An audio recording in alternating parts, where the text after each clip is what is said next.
Assalamualaikum warahmatullahi wabarakatuh. Perkenalkan, kami dari kelompok 8, saya sendiri, Andi Afifa Putrananta dengan nomor NIM 42523023. Dengan dua teman kelompok saya lainnya, yaitu Rosmania Roslan nomor NIM 42523001 dan Elvira Biana nomor NIM 42523024. Jadi, pada kesempatan kali ini, kami akan memaparkan hasil rancangan proyek jaringan Wi-Fi yang telah kami rancang untuk memenuhi kebutuhan koneksi yang stabil, cepat, dan dapat diandalkan di area yang telah kami targetkan.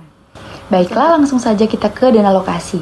Nah, berikut ini adalah gambaran dana lokasi proyek kami yang berlokasi di Gedung Administrasi Niaga Lantai 2, yang terdiri dari ruang kelas dan lorong utama yang menghubungkan semua ruangan. Ada pula jumlah ruangan pada lantai 2 ini itu memiliki 8 ruang kelas dengan kapasitas sekitar 25 mahasiswa. Perkiraan jumlah perangkat yang terkoneksi itu sekitar 200 pengguna yang masing-masing membawa sekitar 2 perangkat. Jadi total perangkat yang akan terkoneksi itu diperkirakan mencapai 400 perangkat.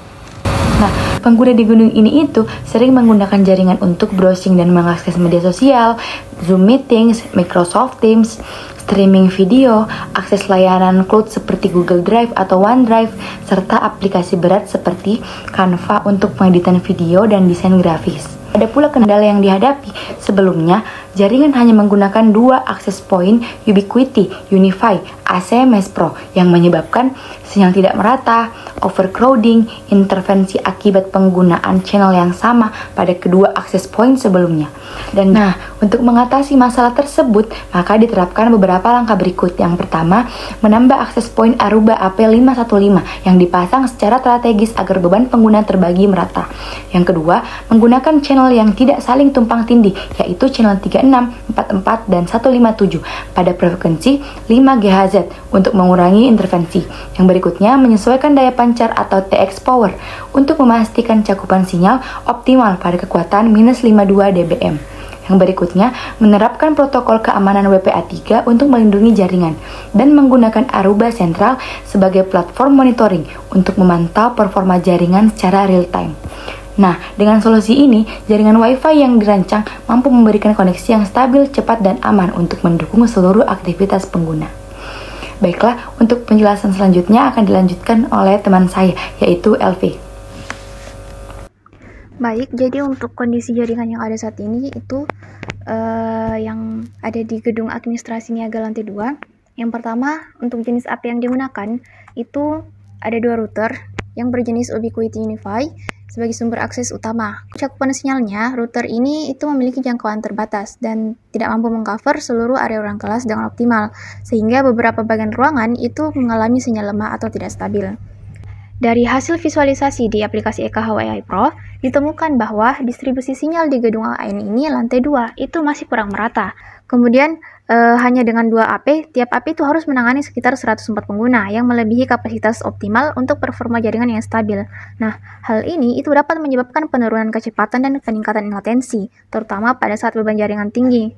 Nah, untuk mengatasi masalah ini, itu diperlukan optimasi kanal dengan bagaimana membagi penggunaan spektrum secara lebih efisien, serta menambah jumlah AP atau mengatur ulang penempatannya agar cakupan sinyal itu bisa lebih merata dan stabil di seluruh area gedung. Nah, di sini saya akan melanjutkan penjelasan teman saya, yaitu mengenai rencana dana untuk pengembangan.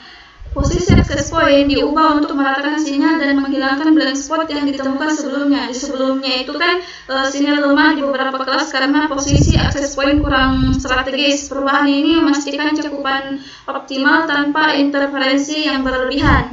Nah, penambahan access point mengurangi beban dan meningkatkan kestabilan jaringan untuk kurang lebih 400 perangkat.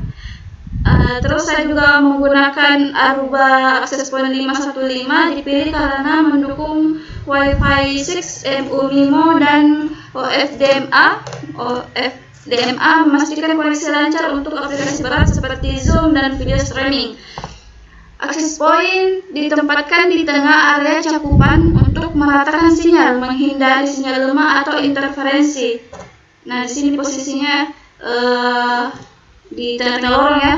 Penempatan ini juga disesuaikan dengan struktur dinding dan lorong untuk koneksi stabil di seluruh ruangan.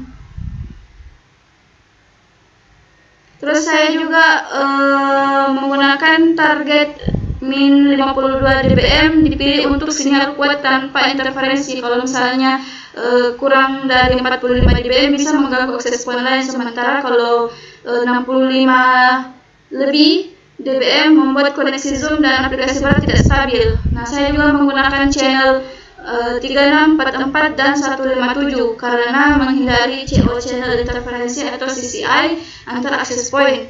Saya juga menggunakan 20 MHz untuk mengurangi interferensi antar akses point dan tetap menyediakan bandwidth yang cukup lebih stabil untuk banyak perangkat dibandingkan dengan 40 atau lebih karena tidak membuat channel semakin sempit dan tumpang tindih. Dan saya juga menggunakan 5 GHz dibandingkan 2,4 GHz karena lebih banyak channel non-overlooping, menghindari interferensi dari perangkat lain, dan kecepatan lebih tinggi, cocok untuk video Zoom, video streaming ataupun aplikasi berbasis cloud.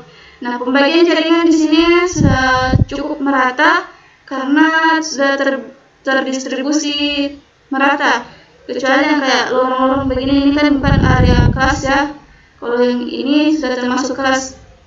Dan bisa kita lihat di sini bahwa warna hijau ini, hijau ini adalah jaringan yang cukup kuat dan stabil. Setiap akses point menangani sekitar 133 perangkat sehingga tidak ada lagi overload pada satu titik tertentu. Sinyal mencapai min 50 dBm di seluruh ruangan, memastikan tidak ada blind spot atau sinyal lemah yang mengganggu koneksi pengguna. Nah, itu saja yang dapat saya jelaskan. Saya ucapkan terima kasih. Assalamualaikum warahmatullahi wabarakatuh.